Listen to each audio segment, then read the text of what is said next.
Ethan Benton. Okay, tonight I'm going to be covering Unit 2 Case Connection Assignment. I answered case studies 2 and 4, and I'm going to start by answering case study 2.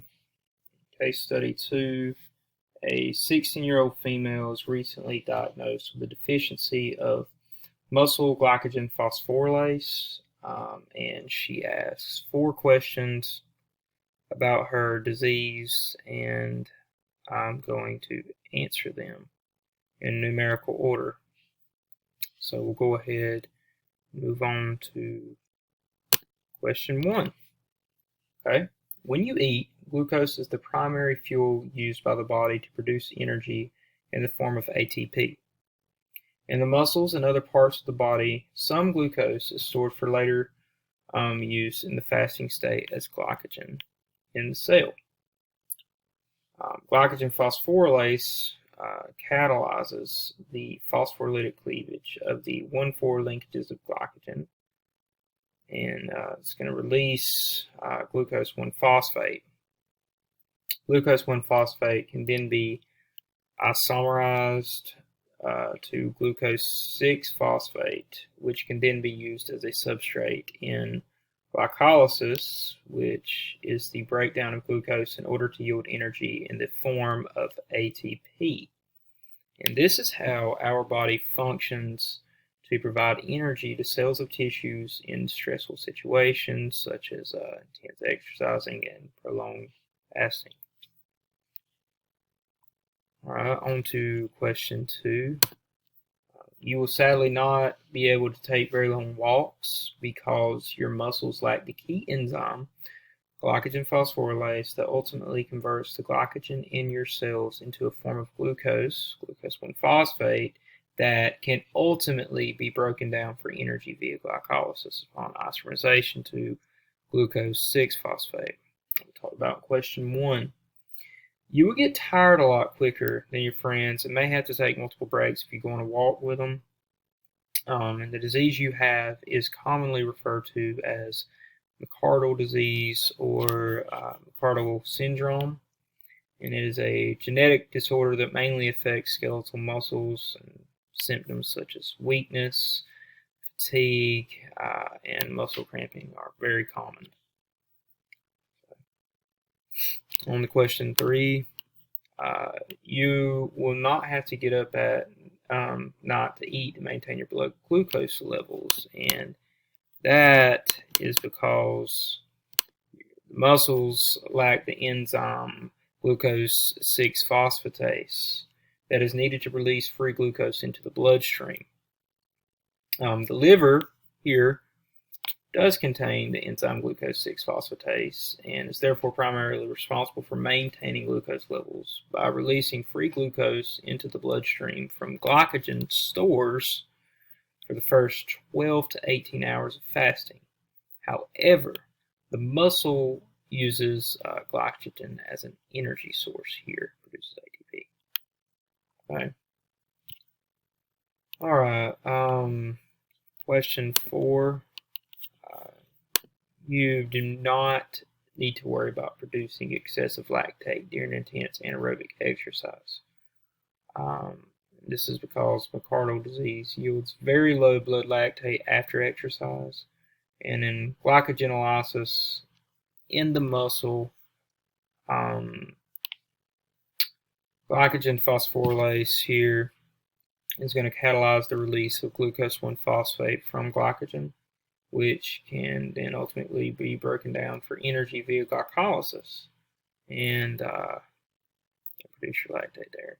And glucose 1-phosphate is processed by lactic acid fermentation and produces energy in the form of ATP and lactate as a result. Okay, so it's going to release lactate. However, glycogenolysis is not able to occur, so we're not able to release that lactate like normal.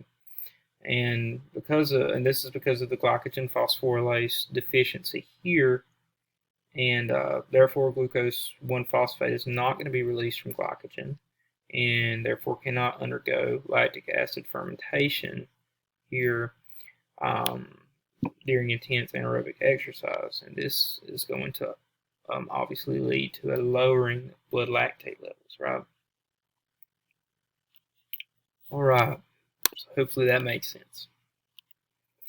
So we're going to move on to case 4, and in case 4, we have a 2-month-old infant that is presenting jittery spells several hours after breastfeeding, and the mother says that she's fed the child nothing but breast milk since birth, and the child has hypoglycemia in the fasting state. On feeding, everything is normal. Glucose levels are fine. And upon administration of epinephrine, there is no increase in blood glucose, but there is an increase seen in blood lactate, which is very important. And upon physical examination, the child also presents with a hepatomegaly, large liver.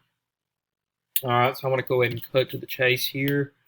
Glycogen storage disease, specifically von Guericke disease or type 1, type 1A glycogen storage disease is the most likely diagnosis of this patient because of hepatomegaly, hypoglycemia, lactic acidemia, and accumulation of glycogen in the liver are all common clinical features of this disease, and they're all seen in the child.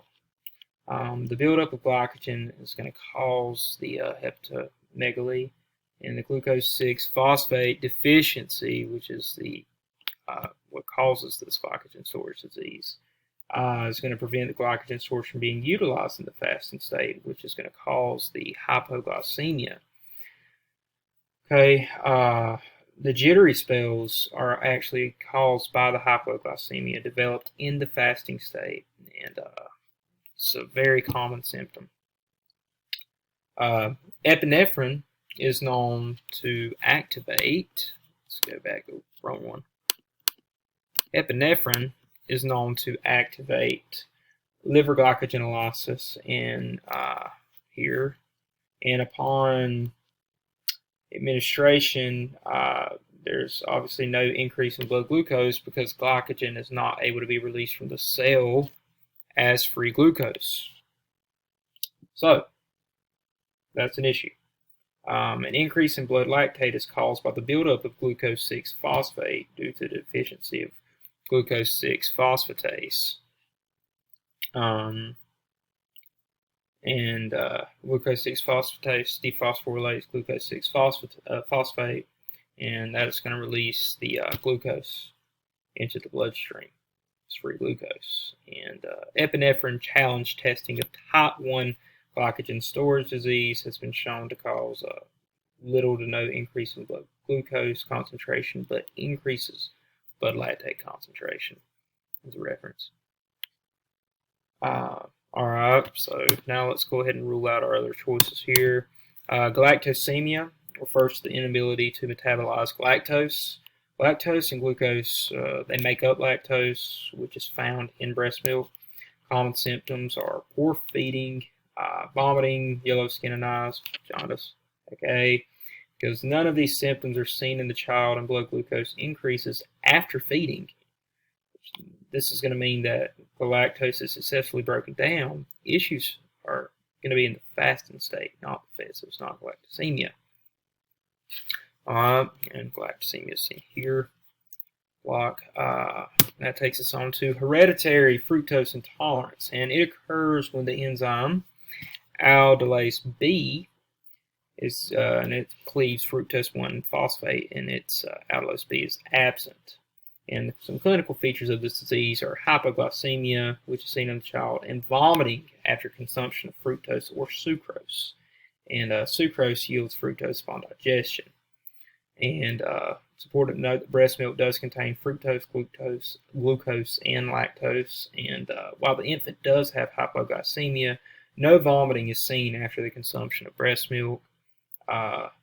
So the infant's issues, again, begin in the fasting state, not the fed state. So hereditary fructose intolerance is not the diagnosis here.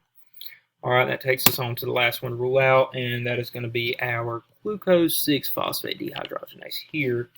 And it is the first enzyme of the pentose phosphate pathway shown here, this entire pathway. And deficiency of this enzyme causes acute hemolysis of red blood cells, and this results in hemolytic anemia.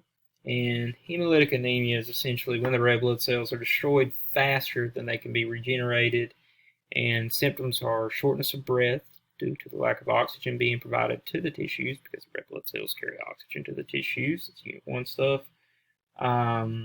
Tachycardia and jaundice as well, symptoms. These symptoms do not align with those seen in the infant at all, so this is not going to be the diagnosis either.